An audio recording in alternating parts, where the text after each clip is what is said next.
大家好，我是 Martin, and this is a Phrase a Day English, brought to you by the Taichung Keda Language Center. Today's phrase is to be all bark and no bite. To be all bark and no bite. Now, there are two different ways to translate this phrase. Each translation captures some aspect of this phrase. Translation number one would be 光说不练.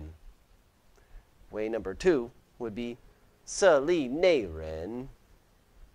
Each one captures, as I said, some aspect. So number one implies that to be all bark and no bite means to be all talk and no action, which is true. That is one of the aspects of this phrase.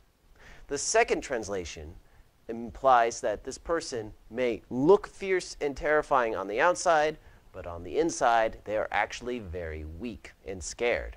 And that's also true of this phrase. Imagine a barking dog. Usually, the dogs that bark the most are the small ones, not the big ones. So the smaller the dog, the more they bark. And they do this because they are scared and they want other dogs around them to think that they are tough. Well, the same can be true for people. So if you see a person who's talking a lot of scary things or acting tough, but is actually very scared and weak on the inside and never follows through on any of the things that they say, you could say that person is all bark and no bite. Now I will give you two example sentences. Example number one. Mr. Kim really isn't that scary. He's all bark and no bite. Number two. Richard looks fierce, but actually, he's all bark and no bite.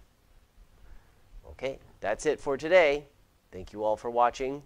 I will see you next time. Bye-bye.